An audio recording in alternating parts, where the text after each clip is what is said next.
Hi, this is Carol Ford, official biographer of Bob Crane and author of Bob Crane, The Definitive Biography. On June 29, 1978, Bob Crane was brutally murdered, and to this day, 42 years later, the crime remains officially unsolved. His unsolved murder and the scandal that grew from it have spawned unending media coverage, along with several books, documentaries, podcast episodes, and the movie Autofocus, all of which provide much fodder but little clarity about Bob Crane as a human being. In part one of this two-part episode, co-Bob Crane biographer Linda Groundwater and I delve into the murky waters of Bob's murder and the sex scandal that followed in a way that you've never heard it told before. We discuss John Carpenter, Bob's sexual addiction, and autofocus, and share clips from several of our interviews to help bring everything into better focus. This is Flipside, the true story of Bob Crane. Hi, this is Carol Ford, and I am with Linda Groundwater. Hi, Linda, you're calling me from, or we are talking, you're in Australia, and I'm here in New Jersey. How are you doing, Linda? I am well. It's a nice cold evening here tonight. And it is a very warm and humid morning here in New Jersey. Thunderstorms coming. So anyway, we're going to dive right into an episode that is not something that Linda and I, or Dee, who is not here with us, Dee Young, our third author, we are going to talk, Linda and I, about Bob Crane's unsolved murder. We're going to talk about the sex. We're going to talk about things that we don't normally talk about, only because it's been talked about to death. Now, the reason we don't talk about it is not because we don't know about it or don't understand it or didn't know that it happened, but we don't talk about it, as I said before, is because there have been so many things out there in the media about this aspect of his life and death that we, and when we were researching and writing the book, wanted to focus on who Bob Crane was as a human being. So coming up June 29th, 1978, that's just in a little more than a week away. It's been 42 years since Bob's murder. We understand people want to hear about true crime.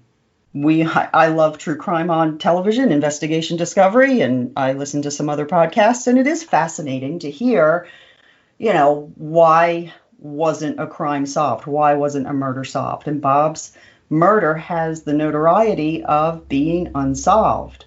And unfortunately, I don't know, and Linda, you can jump in too, but I don't know that it ever will be, just because a lot of the people... No, I don't think it ever will be. Yeah, just about everybody who was connected to it officially is gone. Yeah. Unless there's somebody who knows something that isn't saying it, but the key players are gone for the most part. Absolutely. But we want to talk about this not just because, it's something that people ask about, not just because, we don't talk about it because it's been done to death, but because there is so much that we have spent so much time saying and believing and being correct in that there is so much else to Bob's life that we don't really need to focus on what was a small part of his life. But what we need to do is correct so many inaccuracies and false assumptions and false ideas about who Bob was and what he was all about. And we're not pretending to be the experts of every single aspect of every tiny part of his life. Nobody can do that. Not his children, not his family, not his best friends. Nobody knows every aspect of his life. Only Bob ever knew every aspect of his life. That's right. And that's true for any human being. Any human being. I can know people, my parents, my friends, my family members, all of us, we all know a lot about each other, some more than most, but the only people who know what the inner workings of a person is that particular individual. And the rest is just perception and how that person behaves, how that person is seen. And that's where we have learned so much more about Bob Crane than what has been presented throughout the decades, going all the way back to his murder, and then following up with Robert Graysmith's book in the early 1990s, The Murder of Bob Crane. You know, there's so much from that point on that have just focused solely on sex, murder, and he worked in radio a little bit, and yeah, he was the star of Hogan's Heroes, and really to the exclusion of everything else. All of the things that made Bob Crane a human being, they ignored or they glossed over. Sure. Exactly. We spent time in our book specifically going through those things that were glossed over and glossed over and glossed over, because they were, and they are, I would say, a good 85 to 90% of who Bob was. Mm-hmm. The part that people keep hearing about, however, and that's not to say that it wasn't a part of his life. I mean, we'd be stupid if we believed that sex was not a part of Bob's life. I mean, let's face it. That's right. You know, it's really hard to ignore the elephant in the room. And I remember one of Bob's friends saying that to me specifically. Look, you can't ignore the elephant in the room. They tried to, but they, you know, you can't ignore, not that they knew anything about it when he was alive. But those parts, that smaller part of Bob's life is the sensational part, at least from a media perspective, of Bob's life. It was the two contrasting parts of him. The one, you know, that part of him started to spill over a bit more toward the end of his life publicly. And he did not want that to happen, but that's what happens when you have issues. Sometimes those things spill out into your reality and into the perception that other people have of you. You know, the strip clubs and the people he worked with, knowing that he had something going on, or his friends knowing that something was going on. But the overall public perception of Bob was still the likable, the upstanding, the friendly, the very charismatic, and all of that was true. Mm-hmm. However, there was still this other part of him, but it was a smaller part of him. But because those two sides are so diametrically opposed, when that smaller part became known, it took over. Because how sensational is that? And as a former broadcaster, and I said this to you earlier, but as a former broadcaster, I can tell you that people will watch the news and say, oh, why am I only seeing the bad news? Why? You're seeing what's in the news because it's out of the ordinary. You're seeing what's on the news because it doesn't happen every day. Look what's happening right now. Mm-hmm. COVID-19, riots in the streets, you know, protests for Black Lives Matter. But all of those things that are happening right now, that is not the norm. People don't go out every day and do these things. Right. And they're talking, when they're making, for instance, comparisons with the marches and the protests, they're comparing it to 1968. So these are, they're not comparing it to 2019 or 2018. They're comparing it to 50 years ago.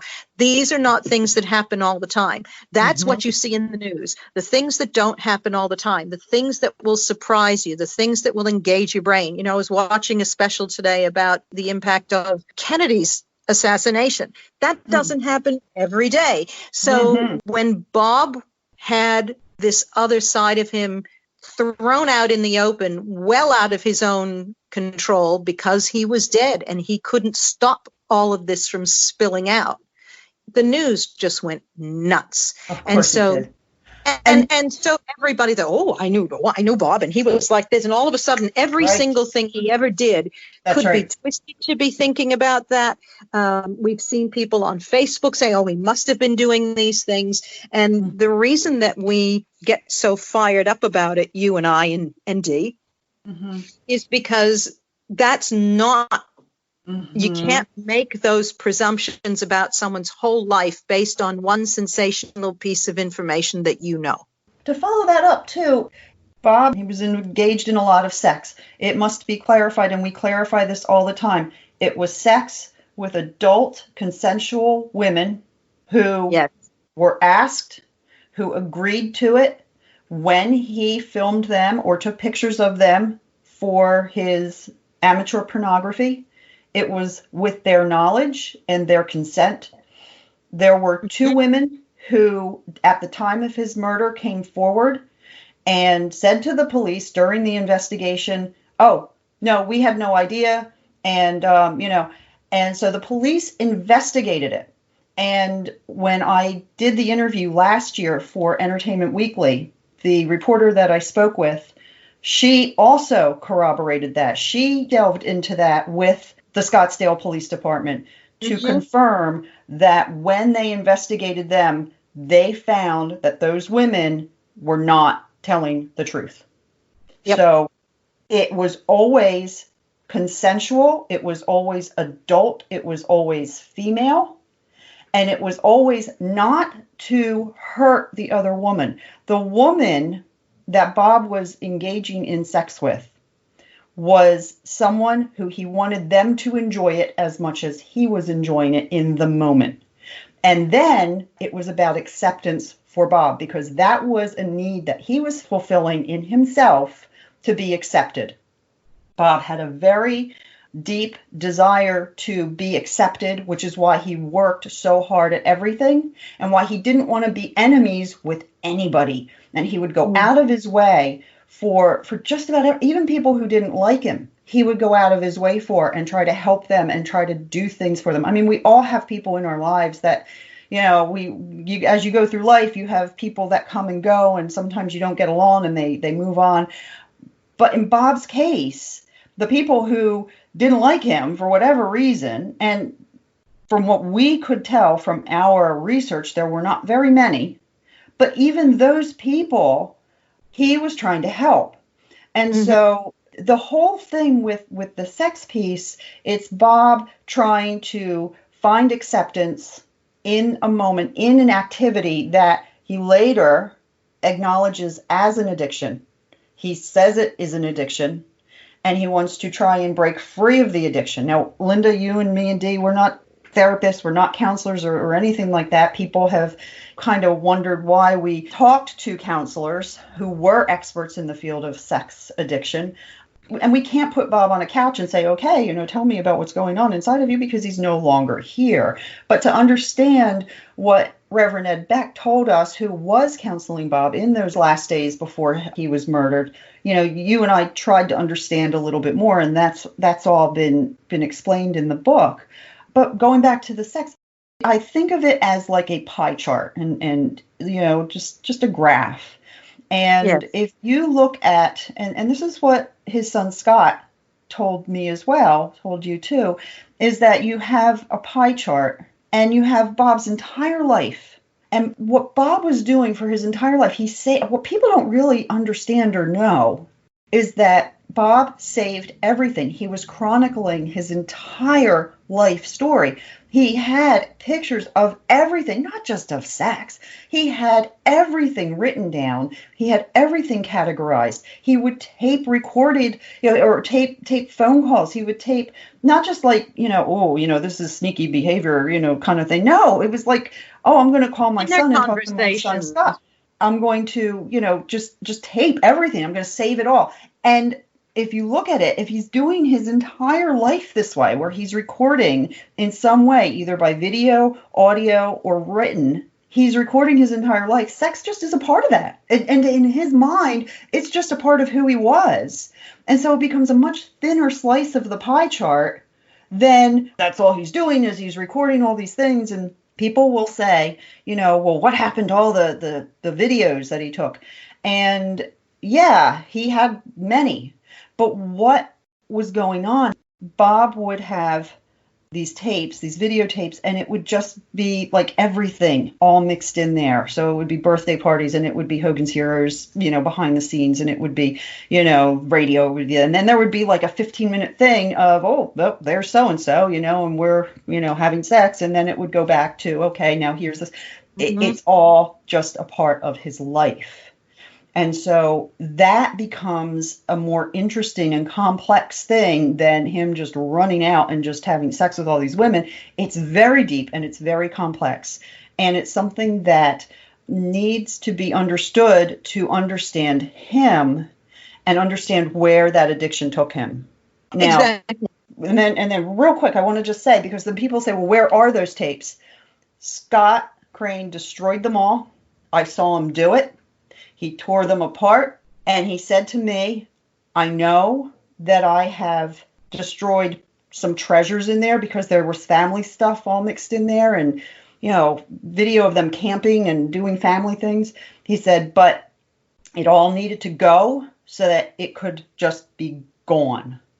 And he did that because he knew, he came to the very poignant realization that when he released some of those tapes to the public for sale, back when autofocus came out, it was to show people that the women were performing for the camera and that it was not forced, or that the women didn't know. But he said to me, I did the wrong thing for the right reasons.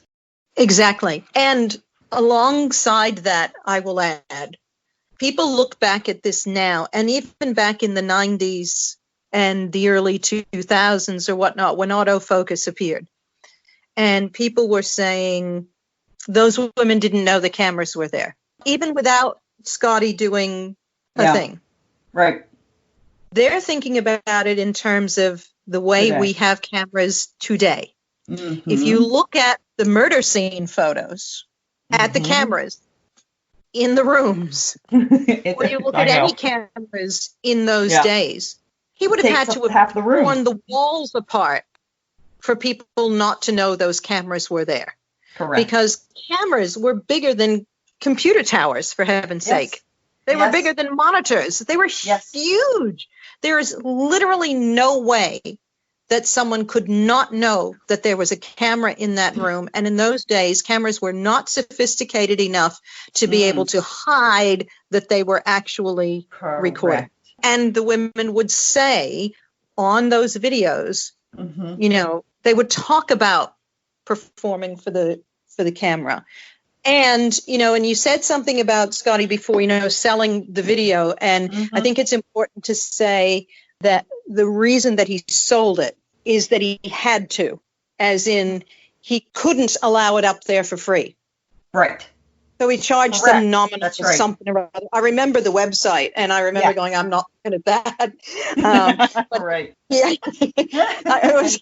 I don't need to see that, Right. But he's not allowed by law to just put it there to show people. Right. So people who said, he's profiting off of this, blah, blah, blah, he was not. No. And as he said, he did the wrong thing for the right reason. He was defending his father in the only way he thought he could at that time. Now, two things struck me during the whole idea of the sexual side of Bob's life and the end of Bob's life. Two things strike me. One, when you were talking about, the chronicling of everything, and that sex was really just a part of that chronicling of everything. I remember, and this is a whole different psychological kettle of fish that we didn't bother getting into because it wasn't important for purposes of what we were doing. But I remember Scotty saying, not only would he chronicle, diaries and diaries of what happened and who was there and when did this happen, but if it didn't happen, he couldn't just leave it alone. Right. He had to write down that it didn't happen. Why it didn't happen, when it's been rescheduled for, what is it? So, sex was just a part of that. And that being said, Bob himself was quite aware that this was something that he wanted to protect his family from. He was aware that there was an issue because if you remember again looking at the crime scene, he had been editing Saturday Night Fever for Scott. Yep. For Scott, because Scott wanted to see Saturday Night Fever, but Scott was 7 or 8 years old at the time. Yeah, he was very young. His father did not want him to see a particularly sexual scene, and that was just a TV show. That wasn't his father doing something, and it wouldn't have been so explicit that I mean, I can't remember. I've seen Saturday Night Fever. Yeah, but not and once was enough. But music is awesome. Didn't need to see it again. But and love John Travolta, but no. But the what can I say?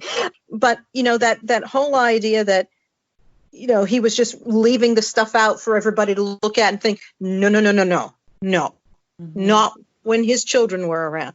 And we have to remember, too, that his first son, Robert, does talk about how Bob shared intimacies with him about his sexual escapades. And Robert has written about those things, and he has talked about them.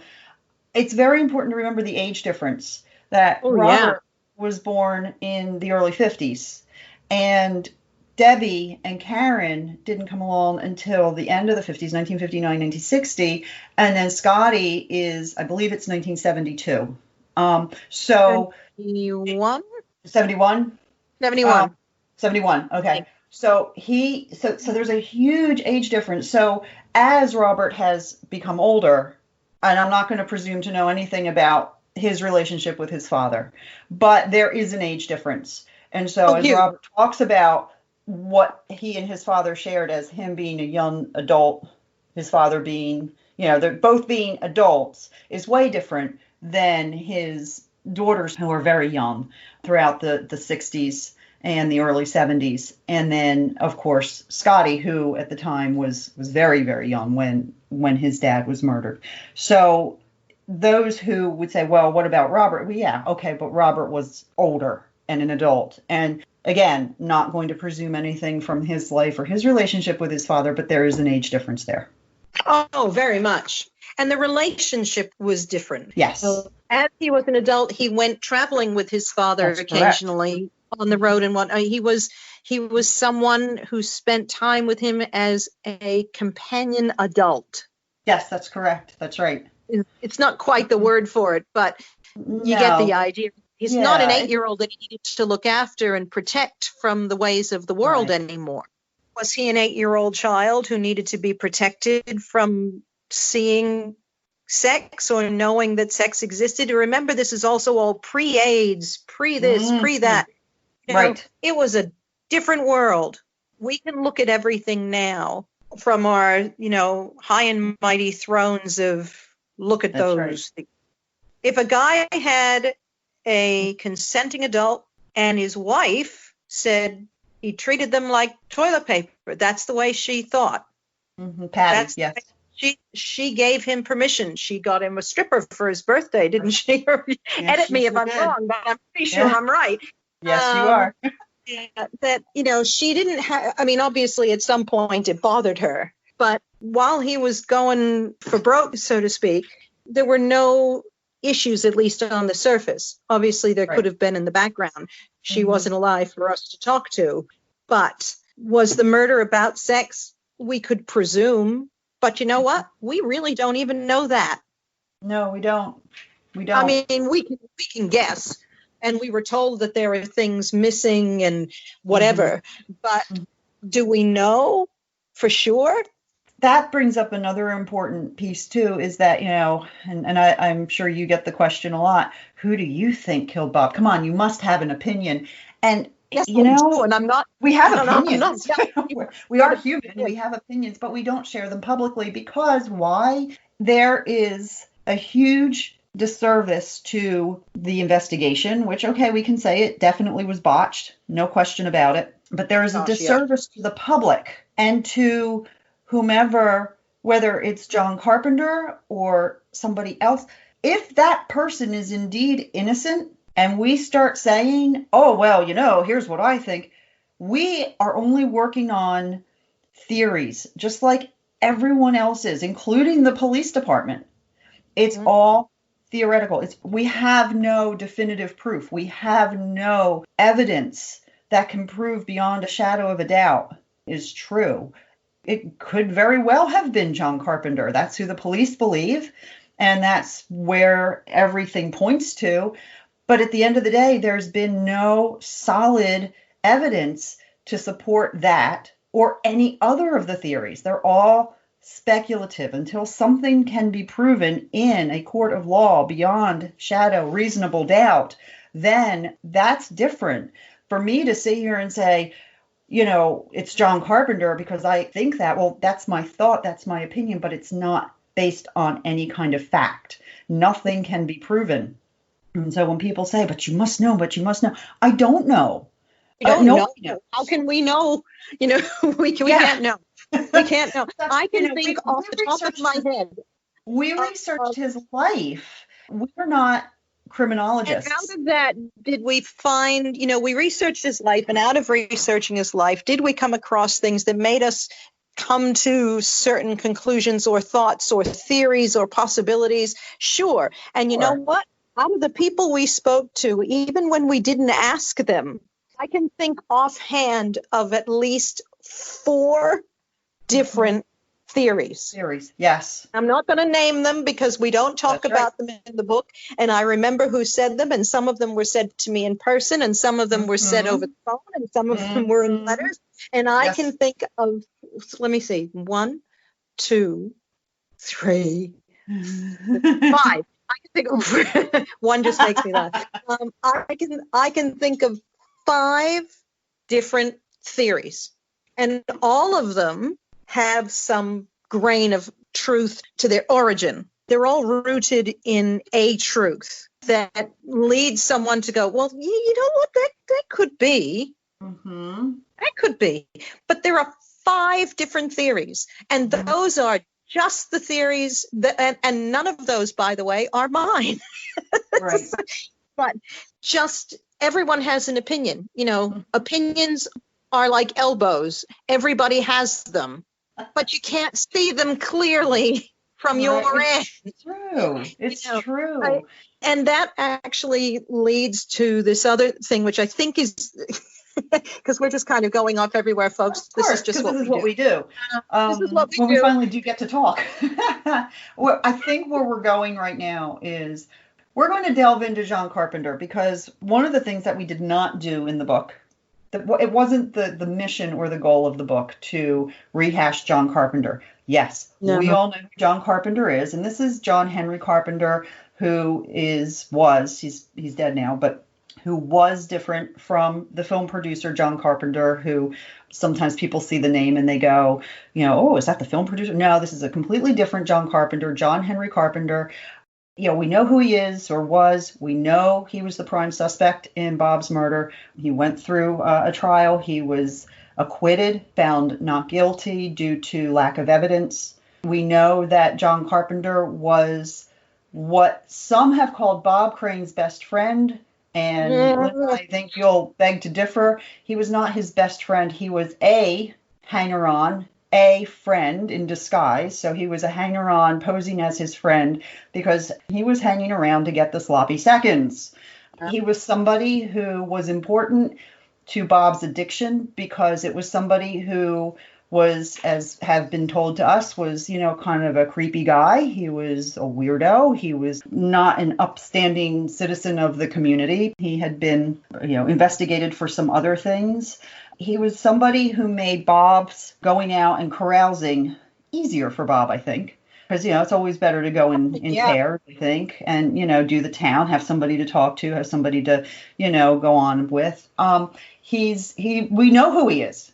We know exactly who he is. We did not talk about him in the book. We mention him. We did not talk about him because basically all there is to say about him is that he was the one that Bob primarily caroused with, looking for women when they were on the road together. He was somebody who was providing maybe a sense of confidence in Bob, because you got to remember, Bob did have, it wasn't that he was not confident, but I think that he needed reassurance at times. And in this particular area, that was somebody who would give that reassurance to him. Like, yeah, let's go do it. Oh, he was an insecure man. Bob was an insecure man. And this may make him sound bad, and I don't mean it to, but it's part of what addiction is and part of what insecurity does. Is you look at John Carpenter and people who have paid attention to Bob's life, they'll know what John Carpenter looked like. They'll know pretty much the kind of person he was generally, physically. he was someone next to whom Bob looked fantastic. Yes. Now, this is just an off-the-cuff thought. Now, this isn't saying that this is why Bob consciously had this person with him. Bob hung around with John because, exactly as you'd said, he was someone that made his ability to carouse a little easier. He did know all the bits about, the electronics and thing. If something new was coming out, he could get his hands on those things because he was a Sony rep and whatnot. But if you look at the insecurity of people like that, they will often, now this is and I'm not playing psychologist, although I did have some psychology in college, but in reality, we know that people will sometimes keep the company of people who would then be perceived differently than they are, because how good is that for Bob if you've got 2 or 3 women coming up to you? Well, doesn't that make you feel good that you've got 2 or 3 women coming to you? You put 2 people together. Bob was already feeling insecurities during this part of his life because of, things like the Bob Crane Show, which on NBC, and we'll save that for another time. But as you recall, he was constantly being put down and saying, he's no Alan Alda, by not Norman Powell, but Grant Tinker. Who was always putting him down and saying, he's no Alan Alda, or, oh gosh, I can't stand this. And we wanted Larry Hagman, but we couldn't get Larry Hagman. Right, so we'll just exactly. So if you are going to go and stand next to Alan Alda, who you've already been put down, psychologically, you're going to compensate for that. And again, it's not something that, we know for sure, but it does kind of make some sense. You reverse that, and that's you have a good reason for Carpenter to hang around with him. Yes, that's exactly I know a celebrity. They were mutually destructive, these two. I think that's probably a fair statement. Is they enabled each other, and that can be okay for them, but that doesn't make it good. Doesn't make it good for them. I think it's really important. Sorry, I didn't mean to talk over you. But I think it's important to say too that Bob was not John Carpenter's only celebrity. He had others. There's Richard Dawson, and it's still unsure who introduced whom. But you have Richard Dawson, and there were others. There were other celebrities. It wasn't like it was just always Bob Crane and only Bob Crane.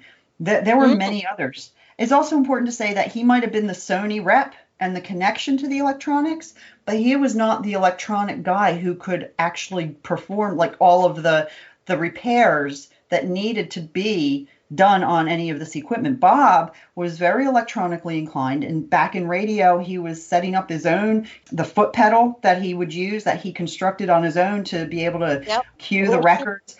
He had all of that. That was an interest and a passion of his as a general rule. And so it wasn't that he needed John Carpenter because he didn't know how to do all of this stuff. He just needed the parts.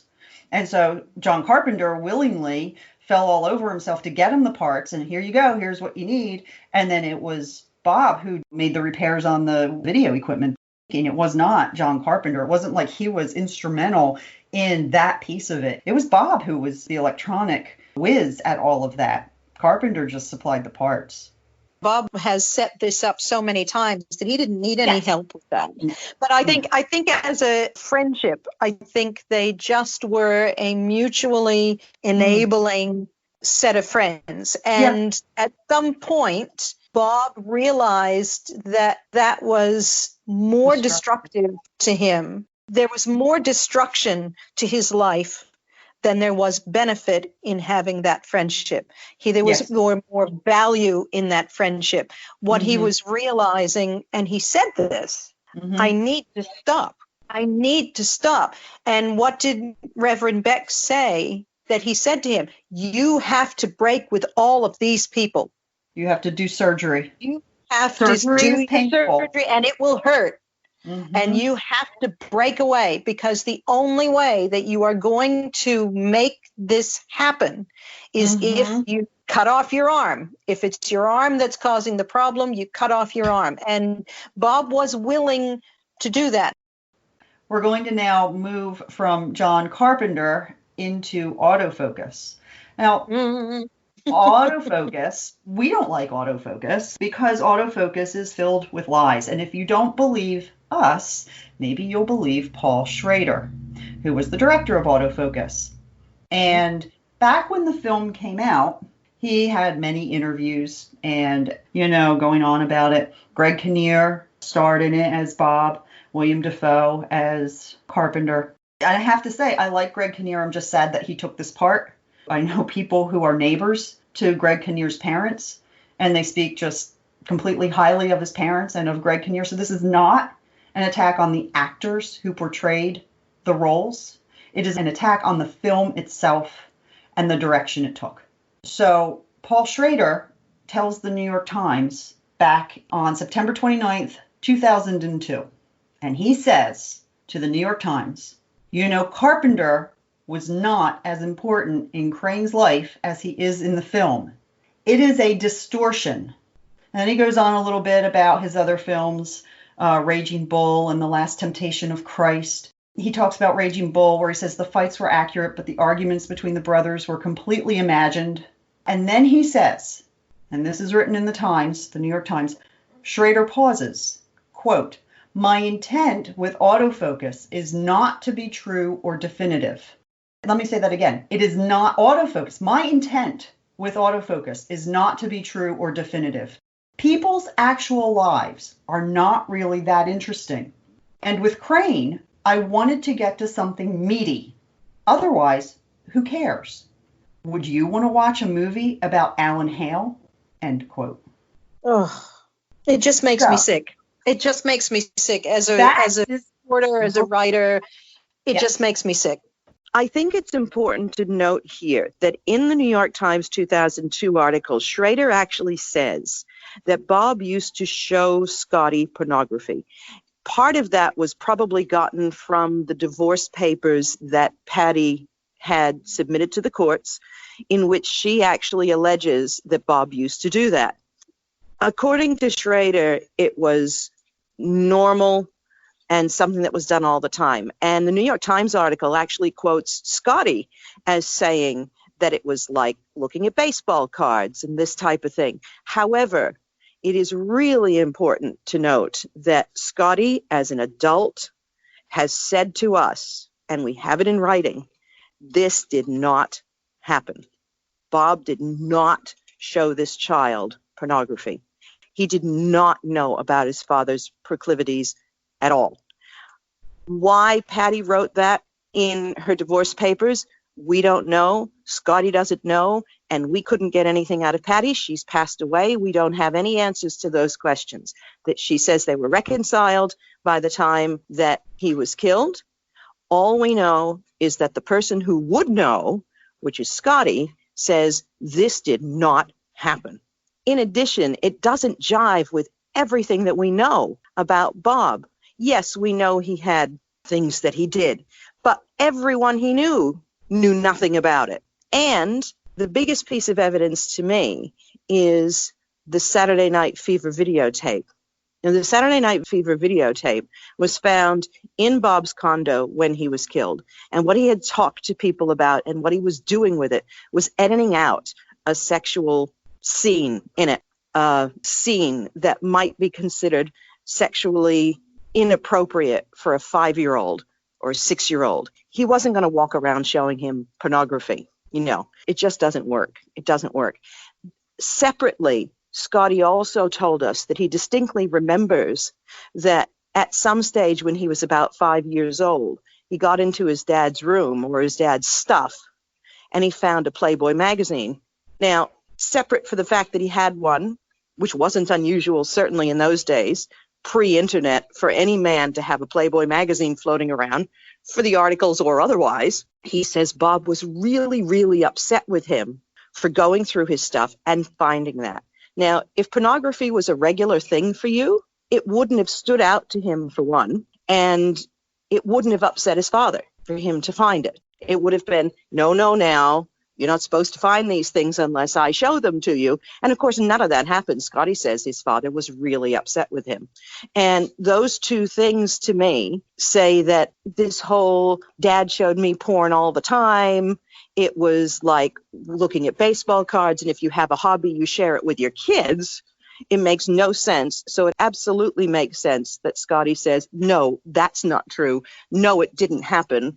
And we can't speculate as to why Patty wrote that in her divorce papers, but it certainly wasn't the truth. And just to be clear, Entertainment Weekly got things wrong about me. I'm not the official representative of the second family, or, in other words, Scotty and Patty. With all due respect to them, we are not biased. And that means we are not their representatives any more than we would represent Bob's first family, which is his first wife, Anne, and Robert, and Debbie, and Karen, his kids. We represent Bob and only Bob through the many people who shared with us their memories of him, but no one else. And that makes us his official biographers, supported by his immediate family, dearest friends, colleagues, and those who contributed to our book. I explained all of that to the journalist with Entertainment Weekly who wrote the article, but she still listed me as just the second family's representative. I had 3 quotes in the article, which I will say were accurate, but the bulk of the article was more of the same. Autofocus, sex, murder. That said, I was happy to have been quoted and appreciate the opportunity, but I really wish more would be done in the media to provide better understanding of Bob the person rather than Bob the murder victim and pretty much Bob the invented character in a movie. Now, some people I'm sure know, some people might not know, is that Autofocus is the film adaptation of Robert Graysmith's book that came out in 1993, The Murder of Bob Crane. And I remember being much younger when that book came out. And I remember seeing it at the bookstore, and I remember going, oh, wow, a book about Bob Crane. Oh my gosh, I love Hogan's Heroes. And I remember reading that book and being really disturbed when I read it. And I remember thinking to myself, I can't like this man. I can't like Bob Crane. I can't like him. He's creepy. He's weirdo. He's ew. And I remember that like yesterday. And it made me like say, I'm never watching Hogan's Heroes again.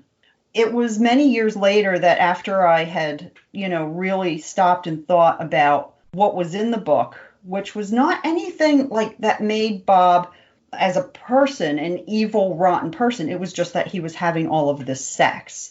And, as you hopefully mature in your life, you realize that sex is just sex. And as long as it's consensual, this is not Me Too. This is not Bill Cosby. This is not, any of that. This is 2 consensual adults having sex, or, in Bob's case, a lot of sex with a lot of different women.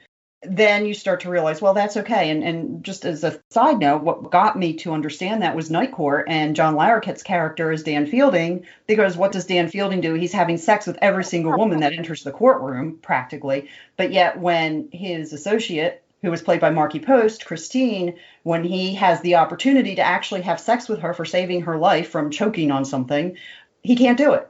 Good. And it was that particular scene that made me go, you know what? Dan Fielding isn't this, creepy, evil person. He's just somebody who has a lot of sex. And it was at that moment that I thought, that's kind of like Bob. He's not this terrible person. He's just this person who has a lot of sex.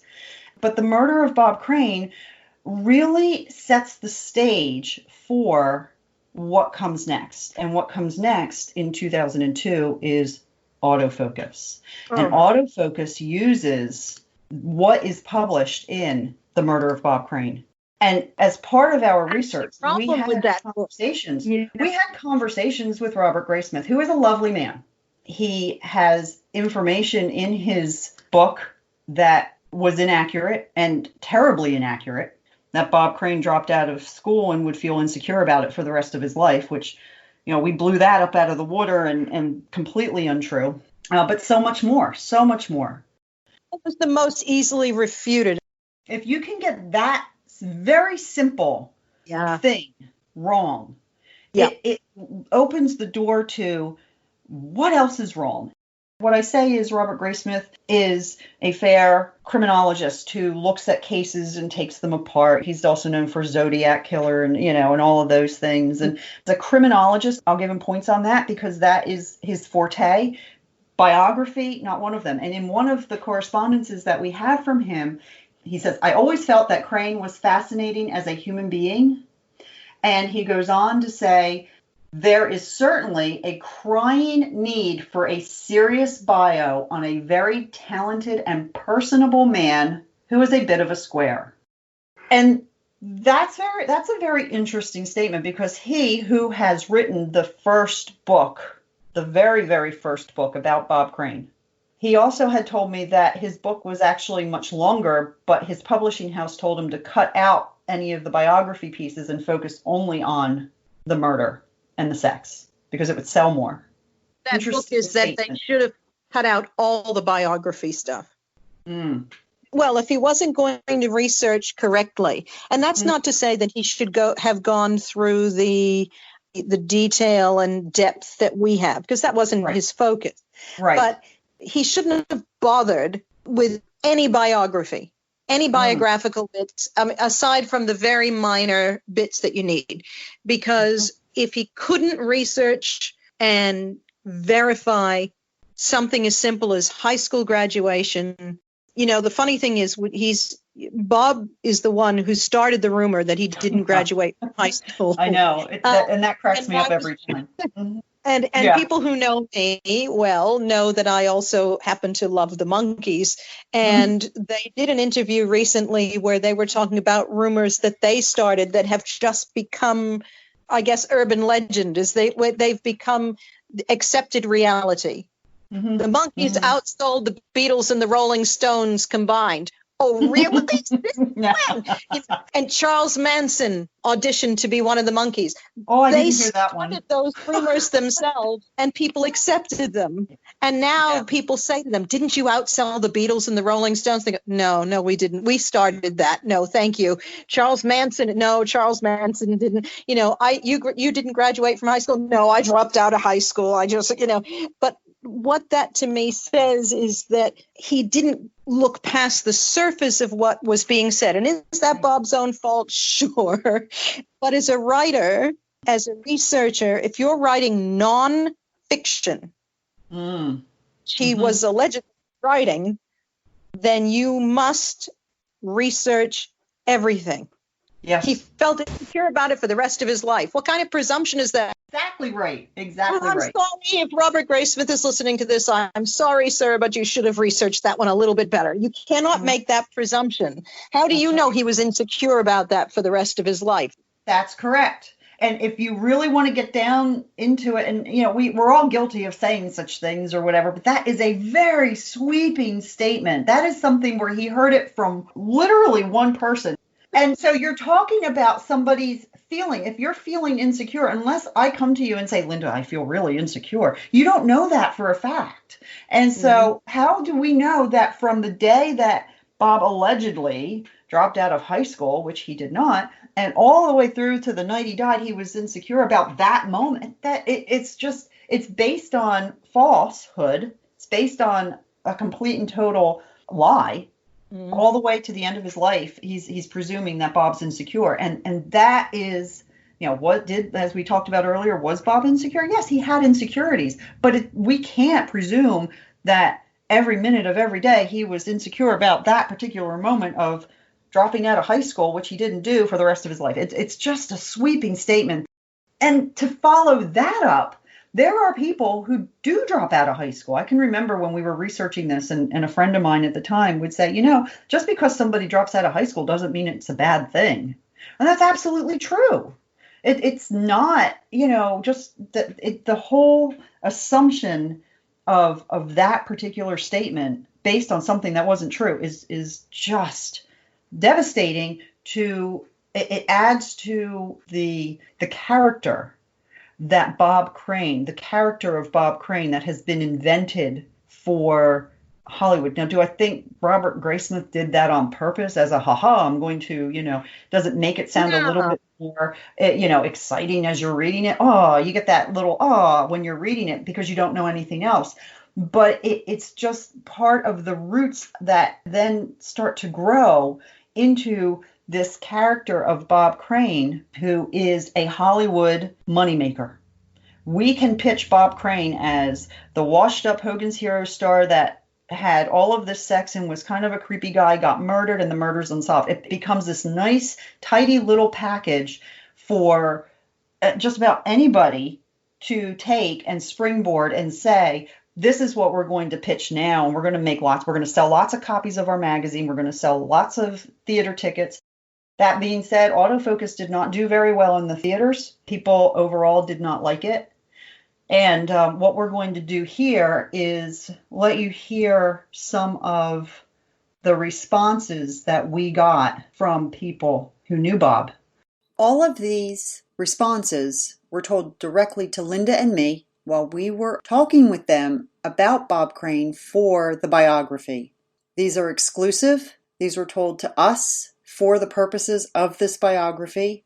They knew they were being recorded, and it shows you how deeply affected they were, not only by Bob's murder, but also by how Bob has been treated since his murder, both in autofocus and in the media in general. This first clip is from our conversation with Arlene Martel, recorded in September 2006. Hogan's Heroes fans will remember Arlene as Tiger, the French spy in the series. Let's jump into the book. Okay. First, I just want to tell you myself, thank you so very much for doing this. Oh. It just means a lot to have somebody who's willing to actually talk and tell the truth and not be afraid to do that. And I want you to know that I'm going to do my very best to do the absolute right thing. Well, I'm even more motivated because I happened to, by chance, I turned the telly on, and there was the movie I had been so careful to avoid seeing, the Bob Crane movie with Greg Kinnear. You were right to avoid it, I think. Well, yes, but now it was like looking at a car accident through my fingers, and I said, I might as well keep it on.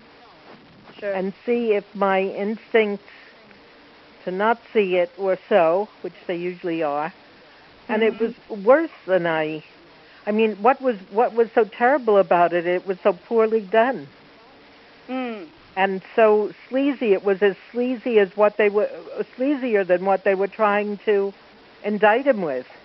It's one thing to illuminate something or shed some light on something, but it didn't. It just sort of it was lascivious in itself. It was very cheap.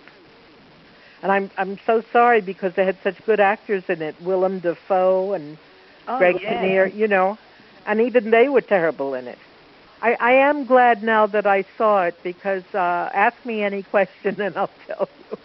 This clip is from Johnny and Pam Thompson, who were good friends of Bob, worked with Bob on stage in Beginner's Luck.